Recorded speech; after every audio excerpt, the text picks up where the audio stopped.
પંચમહાલ જિલ્લા ભાજપ કાર્યાલય ખાતે નવનિયુક્ત ભાજપ યુવા મોરચાના પ્રદેશ અધ્યક્ષ ડોક્ટર હેમાંગ જોશીનો અભિવાદન સમારોહ યોજાયો હતો। સમારોહને સંબોધતા પ્રદેશ ઉપાધ્યક્ષ ડોક્ટર હેમાંગ જોશીએ એસઆઈઆરની કામગીરી દરમિયાન મેપિંગ પ્રક્રિયામાં સમાવિષ્ટ ન થયેલા મતદારોને મેપિંગ હેઠળ આવરી લેવા માટે યુવા મોરચાના કાર્યકરોને સક્રિય ભૂમિકા ભજવવા માટે અપીલ કરી હતી। તેમણે જણાવ્યું હતું કે લોકશાહી પ્રક્રિયામાં એક પણ मतदार वंचित न रहे ते माटे युवा कार्यकरो मैदान में उतरीने जवाबदारीपूर्वक कामगीरी करे ते अत्यंत जरूरी है। पंचमहाल जिल्लाना युवा मोर्चाना तमाम कार्यकर्ताओं,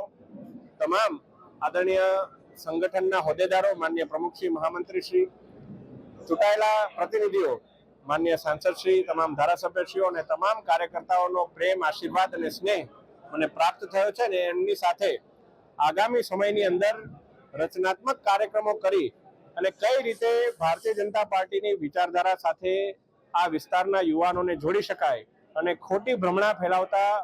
तत्वोथी कई रीते युवानोने दूर राखी शकाय ए बाबते चर्चा पण करी अने सौनो आ सुंदर अभिवादन बदल खूब खूब आभार पण मान्यो।